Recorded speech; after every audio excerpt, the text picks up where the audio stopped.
Your room is filled with piles of books about psychology and human behavior. You can explain your feelings and emotions with extraordinary precision. Yet you often feel numb inside. You cry over movies, music, or other people's pain, but never for yourself. You can see and understand all of your patterns, yet you're still stuck in them. You often feel this deep sadness inside of you that always seems just out of reach. This feeling that you have to carry it all alone. I've always felt like there was this deep well inside of me. I would hang over the edge and look into the depth of what seemed to be never ending.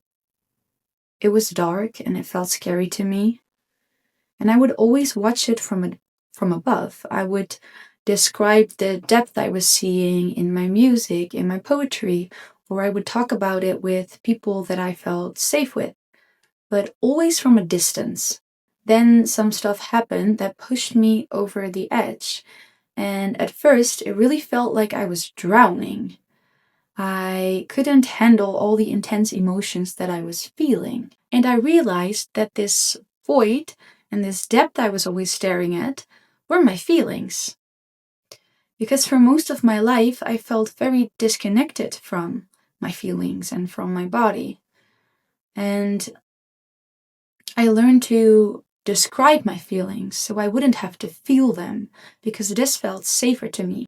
This is also called intellectualization or cognitive bypassing. It's when we use language and logic to understand and explain our feelings instead of actually feeling and processing them in the body. And this resembles emotional intelligence, but what it actually is emotional literacy, the ability to describe feelings that we haven't yet metabolized. And this process of explaining and understanding might look like healing, but if it's not combined with actually processing and feeling these emotions in our body, it's just a coping mechanism. A coping mechanism to not have to actually feel these emotions and keep them contained. Because often when we do this, we learned at one point in our life that feeling isn't safe. And now it feels like we're just watching our lives from behind a window. We can describe what is happening, but there always seems to be this distance between us and what we're describing. Maybe you went through a breakup, and instead of grieving it, you analyze it.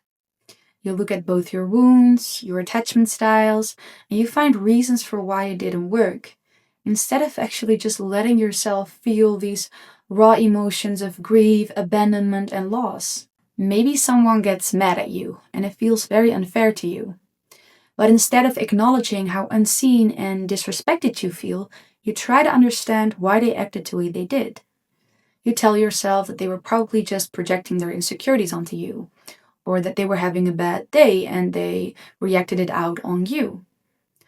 Also, you don't have to actually face and feel your feelings of anger and hurt.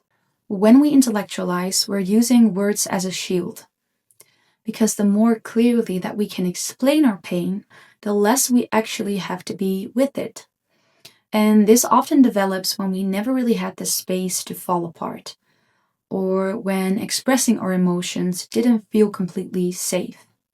Maybe you felt misunderstood by your parents, or they already had a lot on their plate and you didn't want to be a burden. Maybe they shamed you or got angry when you externalized your feelings. So you learn to suppress your emotions and keep yourself together with knowledge and insight. There is nothing wrong with being self-aware, but when you're always living in your head instead of your body, you're missing out on the very thing that colors our experience, our feelings.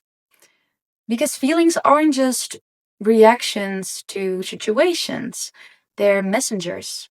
They carry information. They tell you what feels right for you and what doesn't. They guide you towards your needs so you can take better care of yourself. They can show you what you find important so you can build a life that supports you. They show you when someone crosses a boundary, when something feels unfair or unsafe. But when you ignore, suppress, or explain away a feeling, you lose access to this information. You stop hearing the signals your body is trying to send you. And not just this, since we cannot think our way out of a feeling, when we ignore or explain away a feeling, it often keeps lingering on the background, showing up as chronic tension, anxiety, irritability, repetitive thought loops, and emotional reactivity. I heard a quote recently that really touched something inside of me, and it goes like this: language is a form of self protection. The more dangerous the feeling, the more elegant the language. I also want to get a little bit deeper into the technicalities of it all, because I'm assuming that if you're still here, you're a person that intellectualizes, and you probably also have a high need to understand things, to fully take it on board and take the rest of my message home. So let's get into this. The left hemisphere of our brain is more involved in language, logic, and analytical thinking. It wants to explain things in a clear and structured way.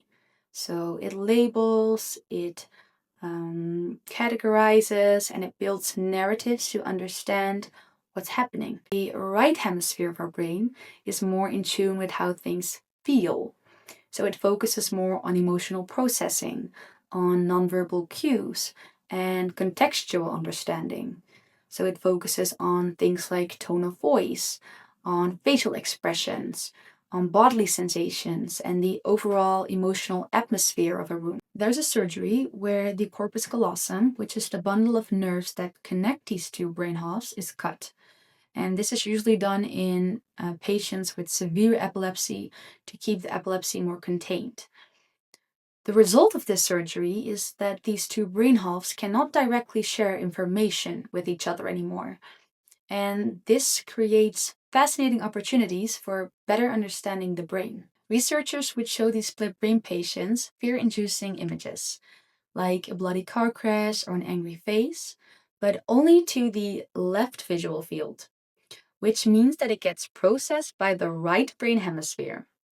So when the right brain hemisphere processed the information and the images, it triggered a bodily response. So tension, increased heart rate, shallow breathing. But because language is mostly a left brain function, it couldn't explain the experience in words. Then the researchers asked the left brain hemisphere, the part of the brain that's more responsible for language and meaning making, how are you feeling and why? And the left brain had no idea what the right brain just saw because they aren't connected anymore, so they cannot share information. So, what does it do? Instead of saying, I feel a bit tense, but I don't know why, which would be the right answer, it would make up a story. They would say something like, the researcher looks a bit creepy, or I don't like this room, or I guess I'm feeling a bit on edge today. And this is what we call confabulation. It's when the brain fills in the gaps or understanding with details and stories that feel real to the person, but are maybe inaccurate or sometimes even completely false. When we intellectualize, we're doing something very similar to what those flipped brain patients did. We create a neat, logical story to make sense of something we haven't yet processed. And therefore, this story is often incomplete, inaccurate, or emotionally hollow. Instead of creating space for our feelings, we explain them away. So, split brain confabulations and intellectualization serve a very similar purpose: regain control, reduce uncertainty, create a coherent sense of self and identity, and avoid raw emotion. But over time, this can lead to disconnection from your own emotional life, from others, and even from the truth of what you're actually needing and experiencing. So let's bring this all together. Feelings are messengers. They first need to be fully felt before they can be understood. Healing from a painful experience needs both feeling and understanding. Feeling helps the emotion move through the body so it can be processed and released. Understanding helps you put the experience into context, give meaning to it, and integrate it into your life in a way that supports growth. If we only understand without feeling, we might gain insight, but with little emotional change. If we only feel without understanding, we might get emotionally overwhelmed with little clarity and resolution. True healing doesn't happen in the mind alone or in the body alone. It happens when mind and body work together, when you allow yourself to both feel and understand. And getting better at feeling doesn't happen by diving headfirst into difficult emotions. It starts with creating a safe space to feel, both internally and externally. Co regulation can be very powerful for this. And this is a process of calming and regulating your emotions with the support of someone that feels safe and grounded. And being with someone that can stay calm and attuned while you're feeling something hard helps your system stay regulated too. And it allows you to safely stay with a feeling without shutting down or feeling overwhelmed. And this person can be anyone. It can be a therapist, a coach, or even a friend. We don't just learn to feel again in isolation, we learn it in relationships, through experiences of safety, attunement, and trust. And that is because emotional suppression is often a relational adaptation.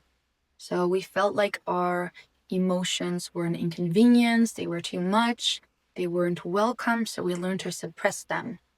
Therefore, emotional integration, getting back in touch with your emotions, expressing them, often is also done in relationships. So remember this. If this video resonated with you, and you're someone that often lives in their head instead of their body, it might be tempting to lean into what you're already doing for the solution and try to understand it better, get more information, try to explain your emotions even better, and even more understand where they're coming from. But this will only keep you in the loop. The only way to get out of the loop is to learn to move down into your body and to actually feel your feelings. Thank you for watching, and don't forget to subscribe if this video made something click for you or if it helped you understand yourself a little better.